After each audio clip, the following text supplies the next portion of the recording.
One's ready. Go!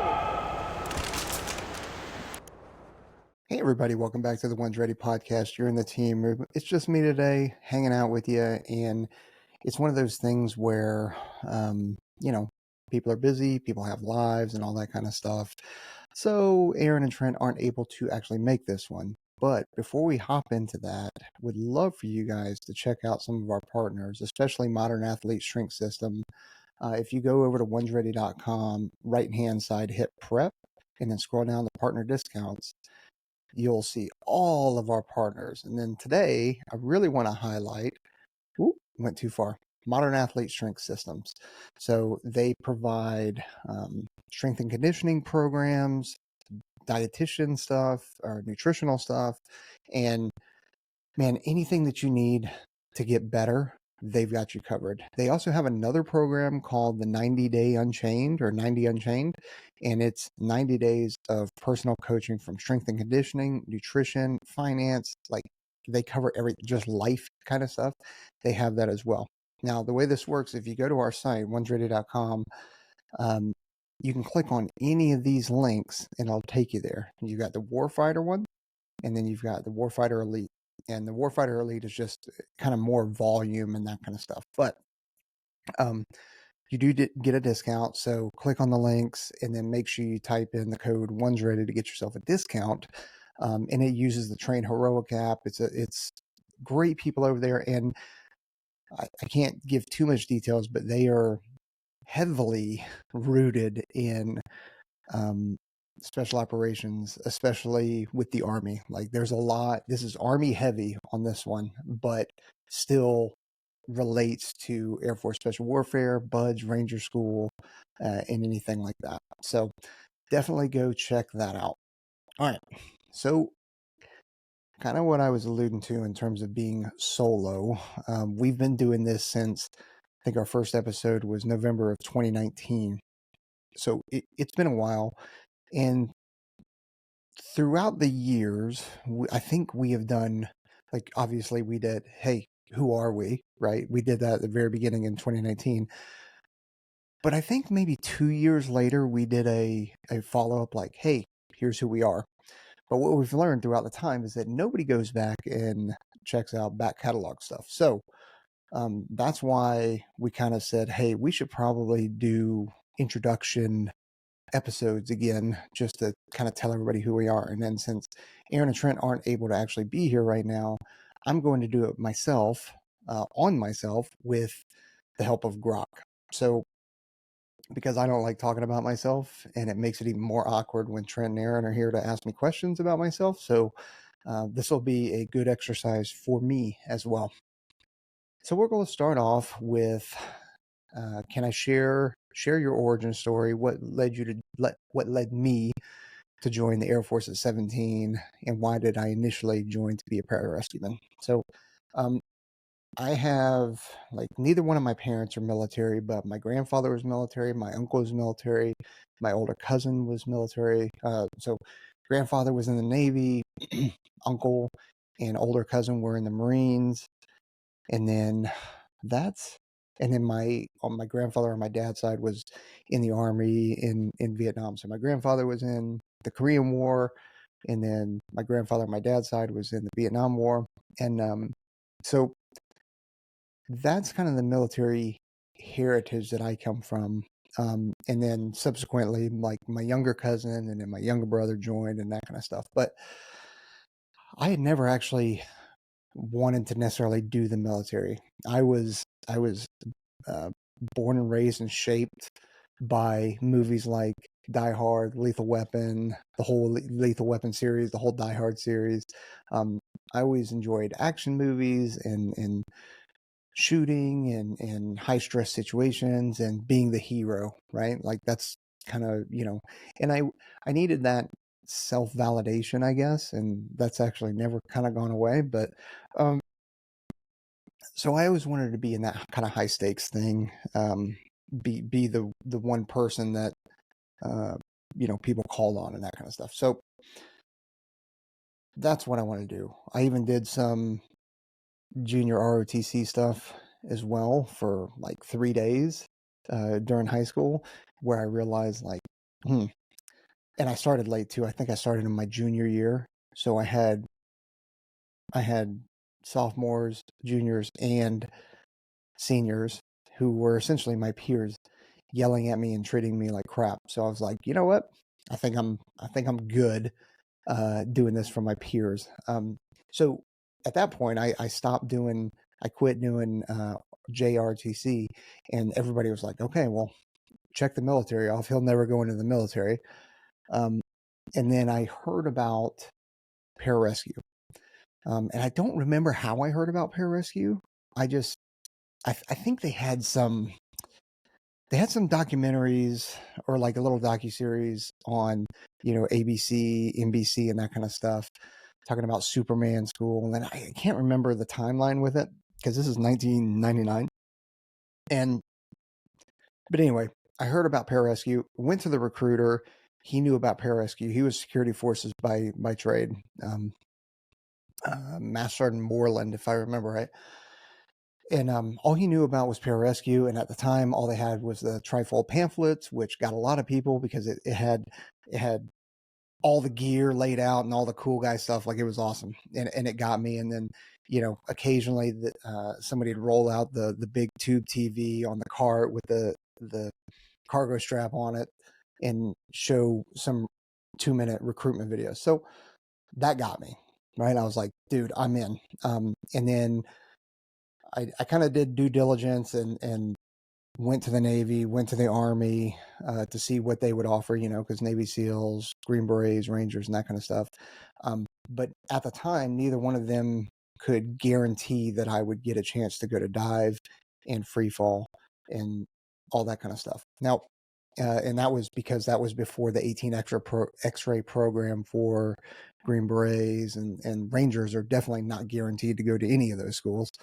So I was like, well, I want the guarantee. And at that time, it wasn't SWOE, it was GTEP. And in fact, GTEP is back now. It's guaranteed something. So I was in the delayed entry program for, I think, about 3 to 6 months. There was no development program or anything like that existed. So it was just on my own. There were no programs out there or anything.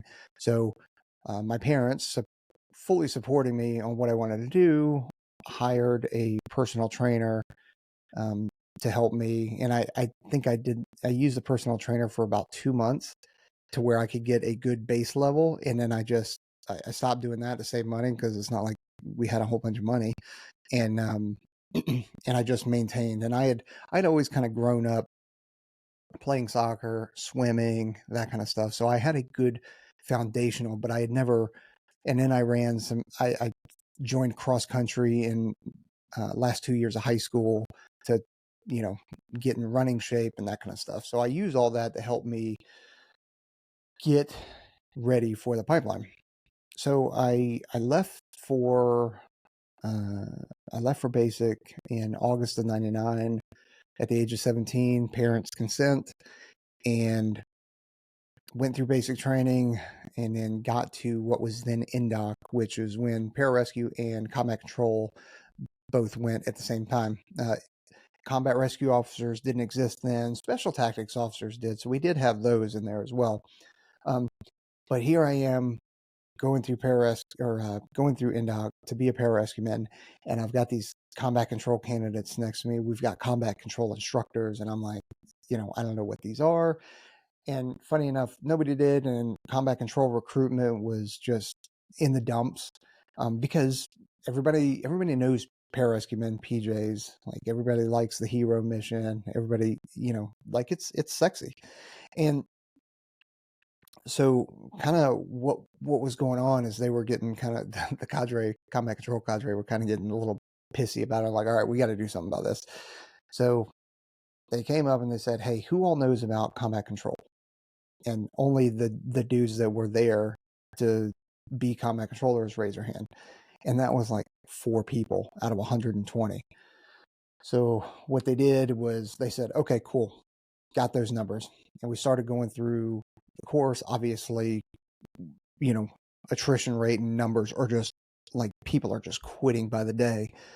And so we get in the middle of Hell Week, actually, which was, if I remember right, it was the third week of NDOC.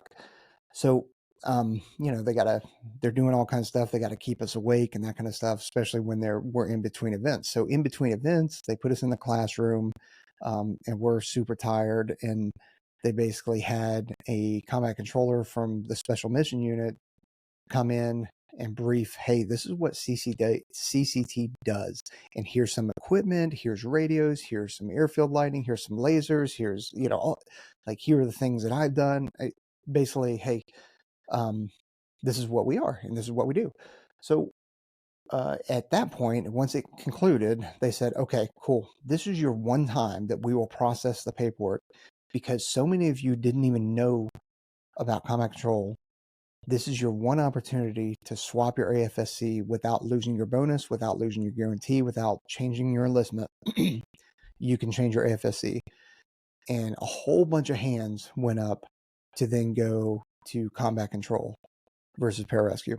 So their plan worked, at least for our class. And so I raised my hand, I swapped the combat control, and that's kind of how I went down the combat control path. And one thing to note is, like, at NDOC, I'm 17, 18, I turned 18 while I was there, and I'm a little guy, if you guys aren't tracking, right? I'm a 5'4", like 5'4", okay? I'm not a lightweight by any means because I'm 200 pounds, but I'm a small dude. So, and I'm also, at that time, I wasn't 200 pounds, I was about 144 pounds. And so I'm surrounded on a pool deck by 120 what I perceive to be monsters, like just physical specimens who are almost all older than me. Yeah, there were some people that were my age too. They weren't monsters, but some of these folks were older, some of these folks were already serving in the Air Force. And then, like, I'm telling you, like, you take the development of an 18-year-old and the development of a 22, 23, 24-year-old, like, they have broader neck, broader shoulders, their physique is filled out, especially when they've been working out. Like, that's what I was surrounded by. So I was super like, oh boy, I am way out of my league. But then as the weeks went by, or it wasn't even weeks really, it was days, sometimes hours, depending on what was going on, people would start to drop out one after another. And after about probably the third or fourth week there, I was, we had gotten trimmed down quite a bit. And I was like, that's when I started to get kind of my confidence back and go, maybe I actually do belong here. Or at least I am worthy of being here, and that I am stronger mentally and stronger physically than I thought. It's not saying that I was never last, except for finning. I was always last in finning, but through everything else, I was never in the top third or the bottom third. I was always like right in the middle. Again, except for finning, dead last every single time.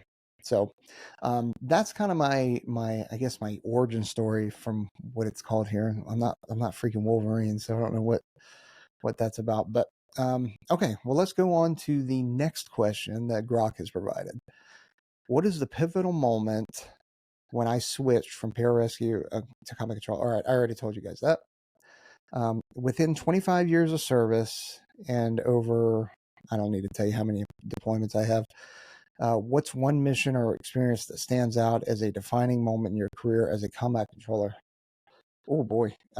So there are actually a lot. The time I came in was August of 99. And then, I finished the pipeline in 2001, right? I think that's right. I think I finished in April of 2001 is when I graduated combat control school. And then I went to AST, or Advanced Skills Training, at Special Tactics Training Squadron. At the time, it wasn't Special Tactics Training Squadron. it was the 23rd STS, which was the old IFAM, initial familiarization. But we were going to be the first course that they put through advanced skills training, which was the kind of new pipeline or new portion of the pipeline after you had already been awarded your Air Force Specialty Code. So and that was at Hurlburt Field. There were no facilities except towards the end of my time there, which is then we got some portable trailers and that kind of stuff. But that's the way the military does it in a way, because things like buildings and procurement of equipment and stuff like that takes a while. So we, as humans, we just move out as fast as we possibly can and then wait for everything else to catch up. So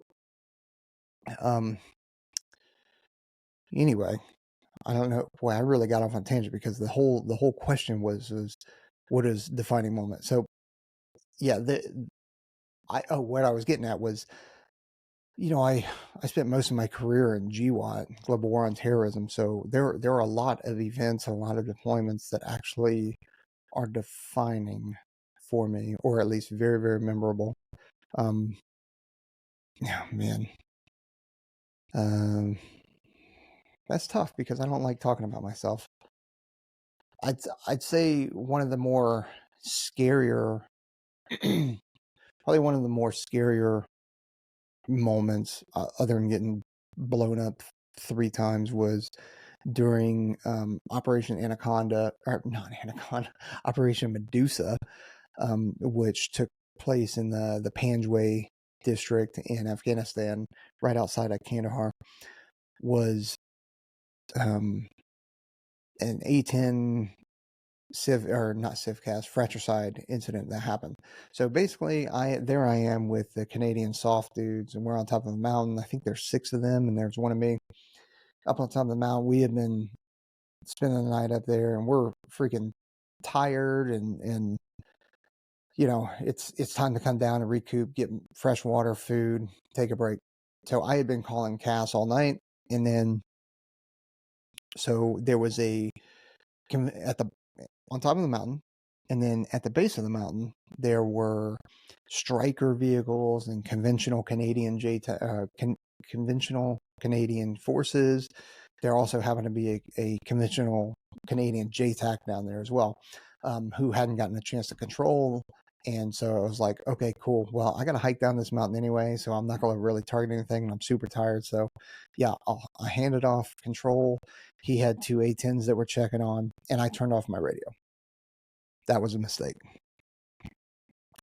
So as we're walking down the mountain, about halfway down the mountain, if you've ever been in a situation like this, that whole spidey senses thing is a real thing. Like, you start feeling weird about a situation, or just kind of out of nowhere, you're like, something feels weird.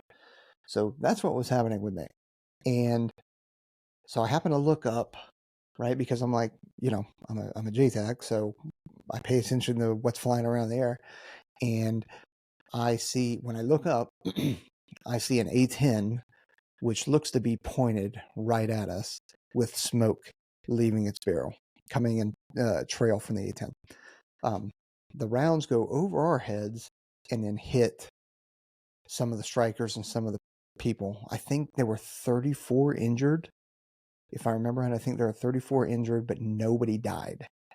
And then, of course, I'm flipping my radio back on, regaining control, that kind of stuff. The A-10 that did it, had a fratricide, stayed overhead, got really low, really slow to try and assess the situation. The time of day was the gray hour in the morning, so not a great time for pilots, not a great time for JTACs on the ground. And then what had ended up happening was, because there were fires everywhere, because we had been destroying shit, all for a couple days at that point. When you're doing a talk on with somebody, you're going big to small. You're like, hey, call contact on the river, the east-west running river, copy contact. Call contact on the bridge that's north-south running across that river, copy contact on that. And you just start going smaller. Well, the JTAC had thought he had talked them onto a fire. That's what he was trying to do, is a structure that was burning, and there were still people in there that they needed to destroy and that kind of stuff. And so he thought he talked them onto that. And he said, call contact on the fire. And then the A10 goes, copy, contact your fire. And he goes, hey, your tally target. That's your target.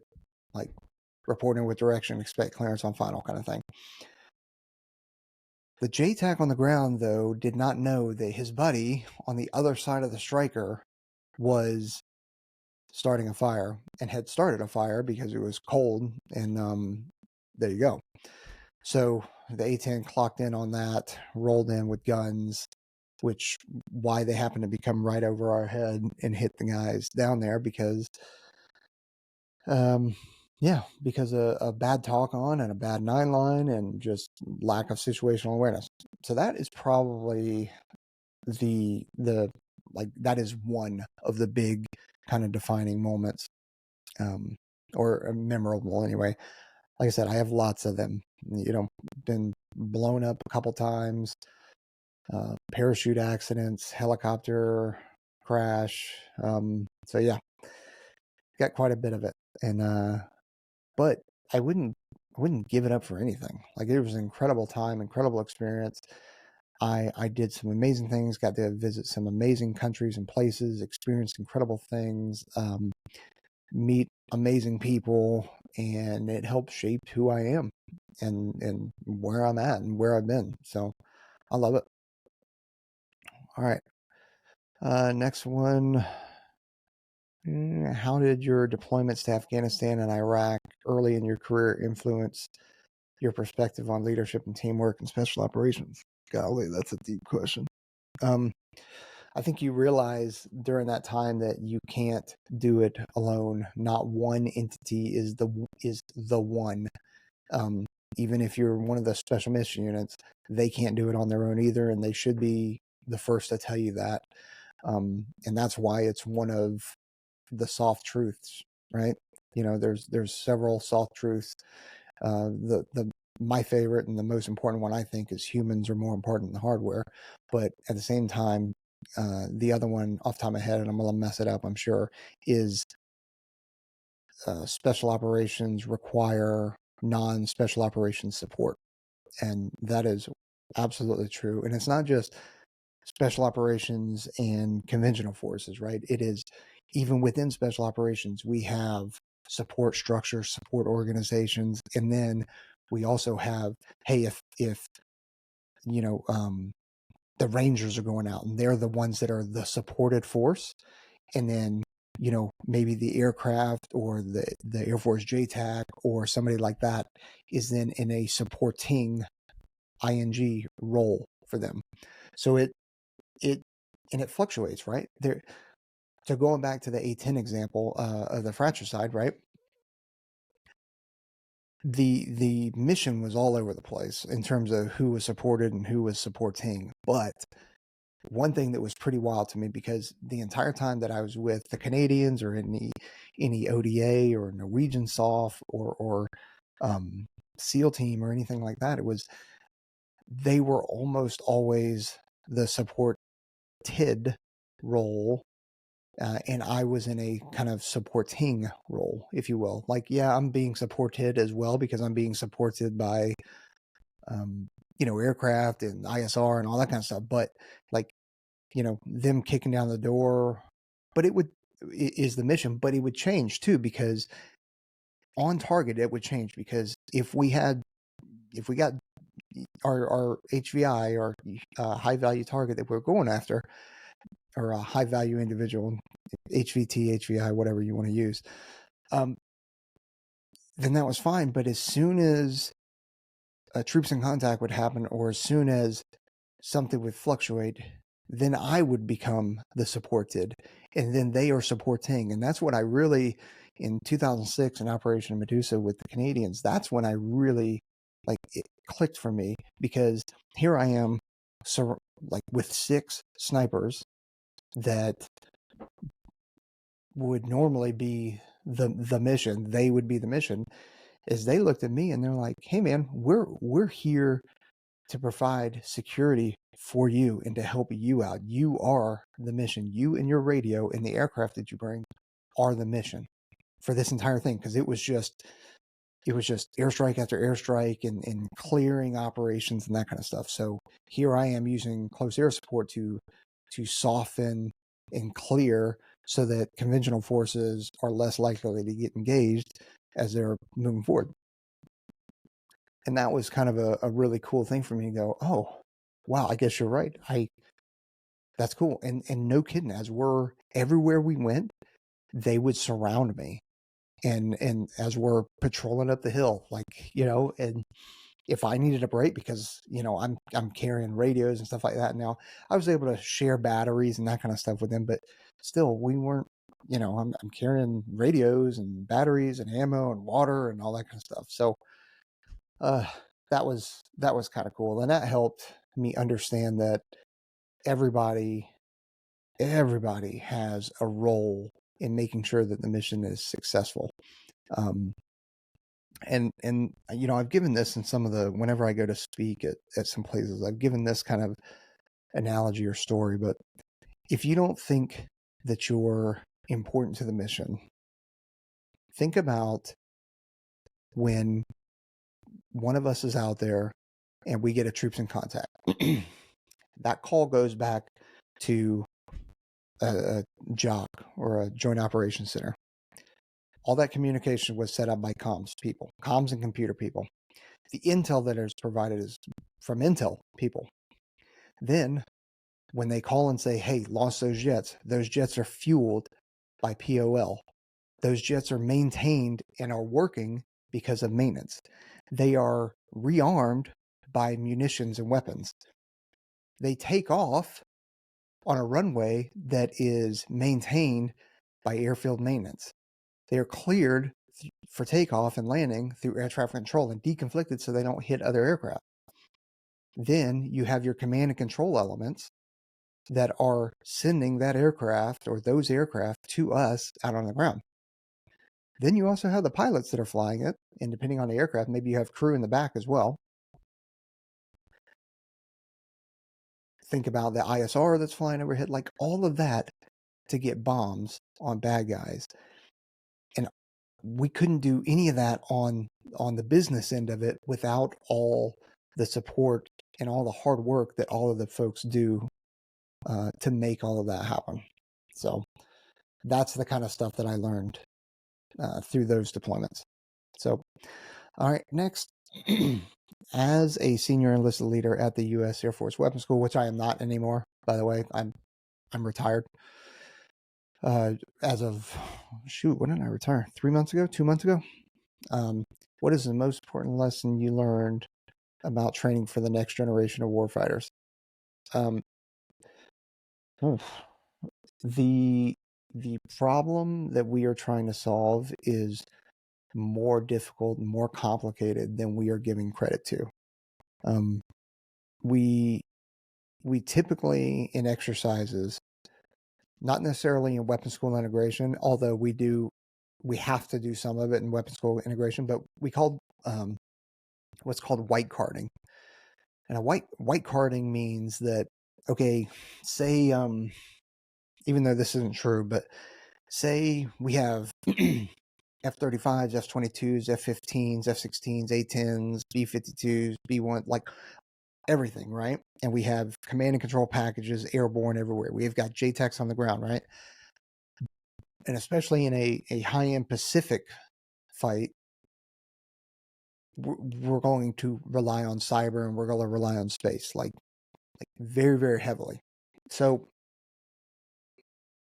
a lot of times, though, and I'm in other exercises, like we have it during weapons school integration, but just say, hey, we don't have any Space Force Guardians there that know satellites and know satellite orbits and that kind of stuff to help us out with space stuff, or even cyber operators, right? So what we do is we white card it and go, okay, these cyber dudes, they hacked into this system and they confirmed that the high value target's there. We can go in and get them. Right. And I'm dumbing it down, but that's what it is. There's no cyber dudes there to tell us that. They didn't really hack in to anything, but because they weren't available for whatever reason, because of the lower end of the exercise or whatever you want to call it, we're just saying, hey, white card this. Cyber said that they're good, or space said that, we've got satellite imagery of this, and here it is, and that kind of stuff. So you white card things. Where the hell was I going with that? Oh, so white carding things is kind of what we do in other exercises. It happens a lot, especially with things that are difficult. And so it builds kind of training scars and that kind of stuff. And then when it comes to actually doing stuff, you realize that sometimes things take longer than what you were originally planning on or what you had in your mind, because in the past it was just, that's white carded. Like, for example, artillery during a cast mission, a lot of people go, you set up a suppression mission with artillery and that kind of stuff, and then you're like, yeah, there'll be artillery rounds out in 30 seconds. Like, unless you already have that freaking prepped and loaded, like it's not 30 seconds. Okay, it's a lot longer than that. But when you get into these training scars and you're just trying to get through missions, trying to get these reps going, you don't realize that that's taken like 11 minutes to make this happen.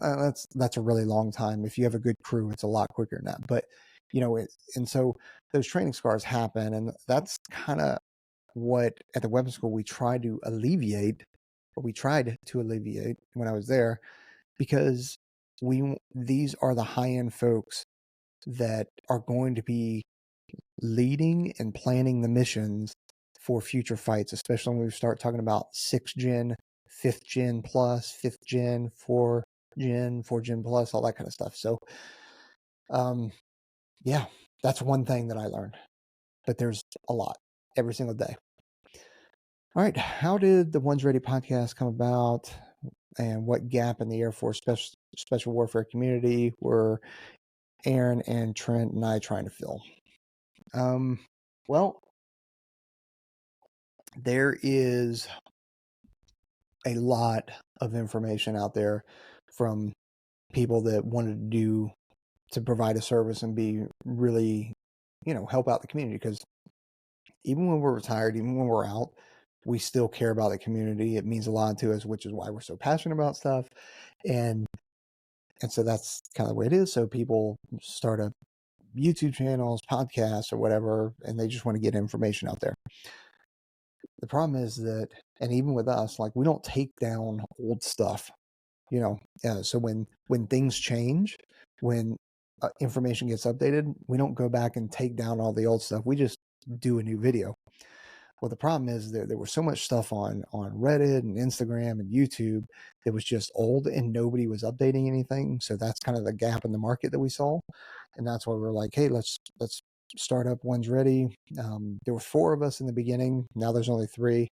But, and One's Ready is kind of a hail back to going through INDOC, going through the pipeline, when you're lined up on the pool about ready to do underwaters, and then the cadre yell out, "One's ready," and then you, as the number 1, you yell, "One's ready," and then you go. And then obviously there's kind of like an other part of that, just going like, well, hey, you should always be ready. One should always be ready, that kind of stuff.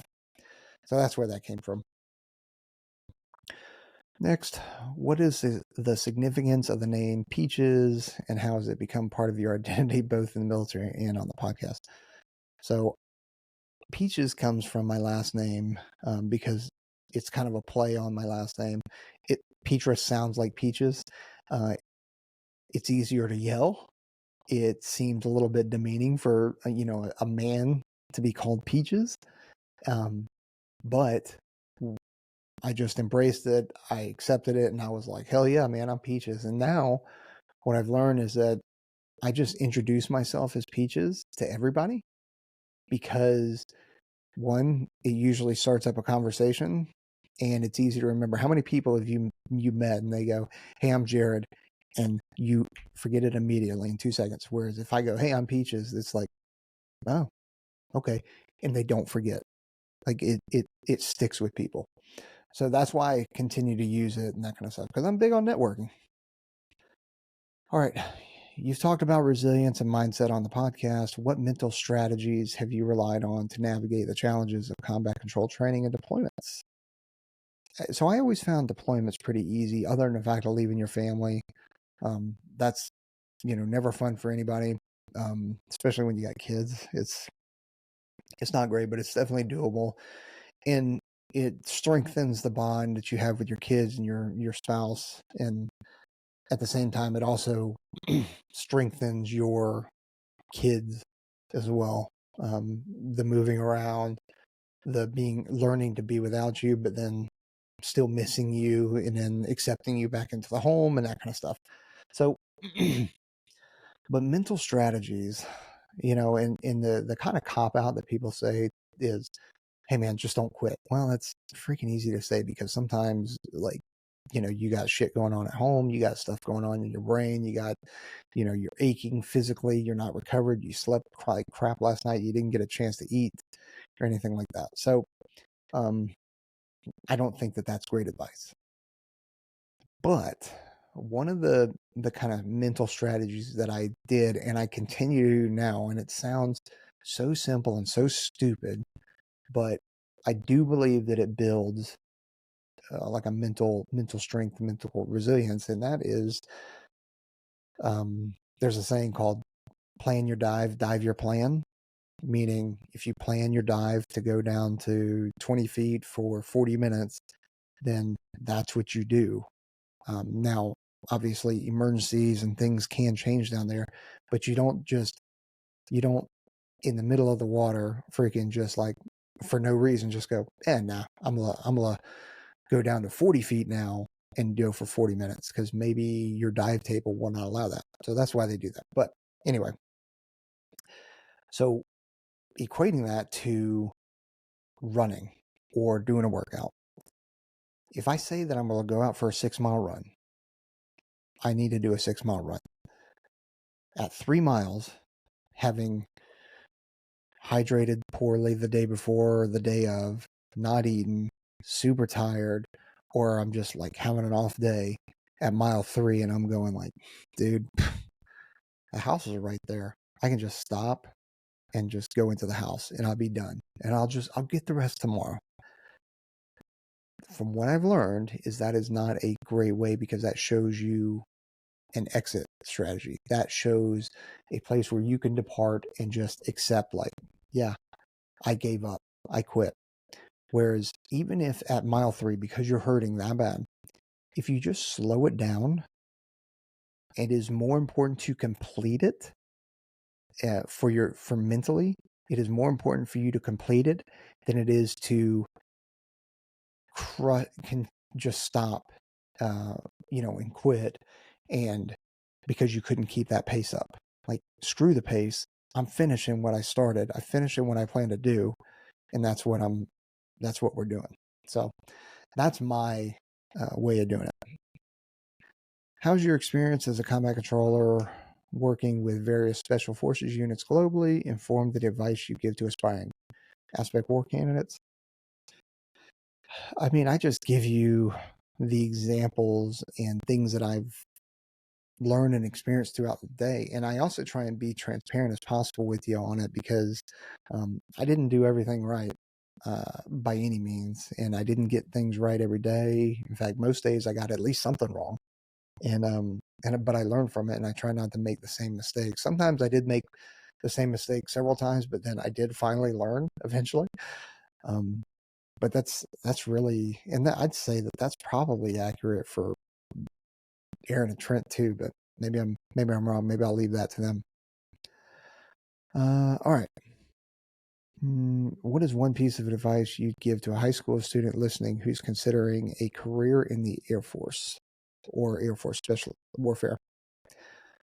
For a high school student, I guess that would probably depend on where you're at in high school, but let's take two different ones. If you're a senior and it's at the end of May, like, people are going to be graduating, or it's mid-May. People are going to be graduating here pretty soon. So, like, you need to see a recruiter immediately. if you are 17, even if you're a junior and you're looking to join, just see a recruiter immediately just to see if you qualify in that kind of stuff. Not for specifically Air Force Special Warfare, but just qualify to join the Air Force, because there's a lot of disqualifying factors that could come into play. 2 is, if you're a senior, you got to start moving out. You don't have that much time, especially to get physically ready for this. Now, if you already have a foundational knowledge and experience in sports and fitness and that kind of stuff, then maybe you're all right. But if not, you got some catching up to do. Now, if you're a freshman, sophomore, or junior, I would say do sports, enjoy school. The jobs aren't going anywhere, right? Absolutely continue to do fitness and sports. Obviously, we will always promote that, but don't dedicate your high school years to doing this job unless you're a senior, because your senior year is going to fly by. But you're a freshman, sophomore, and junior year, just enjoy being a high school student, being a high school age person. You only get a chance to do it once, and the jobs are they're not going anywhere. So enjoy your time. How do you balance your demanding role? This thing. How do I balance the demanding role of what I used to be, the senior enlisted for the web school, hosting the One's Ready podcast, and personal life? So there's no such thing as work-life balance. Anybody that tells you that's lying to you, or they have, it's a tide, right? It ebbs and flows. Sometimes work has got to take priority and it's consuming. And then other things, family, podcasts, or whatever, have to take a break from it. And you guys know this because I've come on here and I've said, or, I put a post going hey, sorry, there's not going to be an episode, a daily drop today or something like that. There's just not. Other times where, I have the day off, or we've got a lot of guests, I'll surge on One's Ready stuff, whether that's editing or recording or whatever. And then I always try and fit in time for family, and prioritize them if I can, even over work if I can. But sometimes it just doesn't work out. And so it's a constant fluctuating type thing. You've emphasized the importance of giving back as a leader. How do you instill that heart to give back in the operators you train and listeners? I don't know. Do I espouse that? The kind of give back. I am a big person when it comes to service. And I do think that when you are in service of others, that it is not only healing for you, but you are growing from that, helping other people. I mean, you've all done it. You've all given gifts to people. You've all donated money. You've all donated your time. You've all helped, an old lady across the street. Does that not make you feel better? Even just a smidge when you actually help somebody out? So scale that and do a lot of those, or do something really big.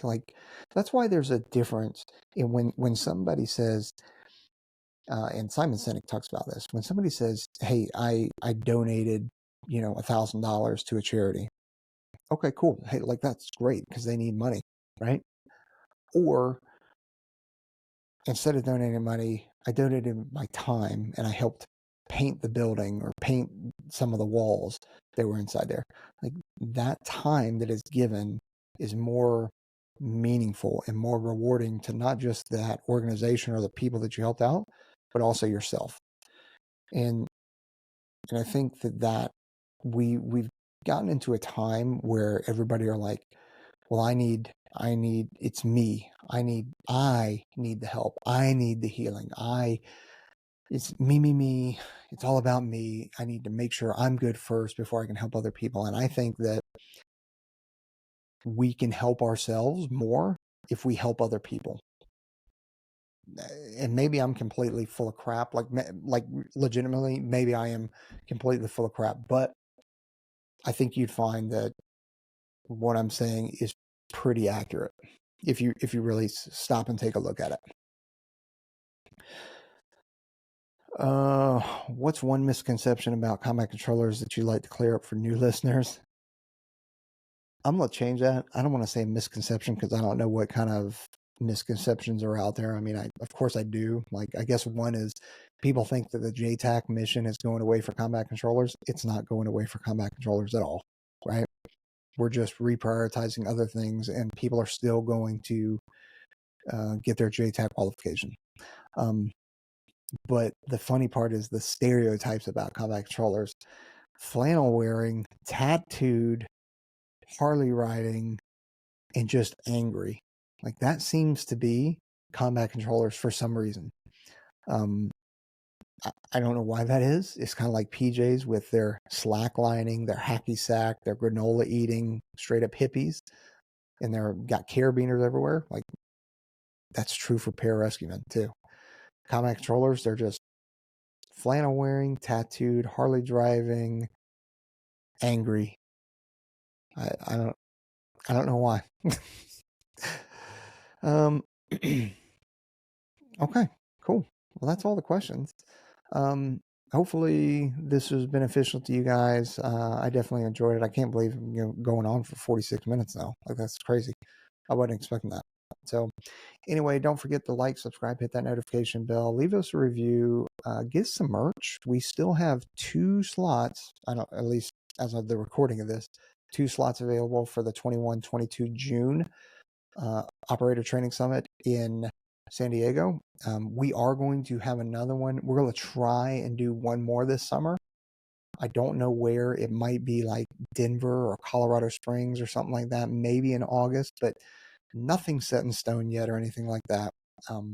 So I'm just trying to figure out our life schedule and then also find a location, because you'd be surprised how many pools do not like all of the water confidence and underwater stuff that we do.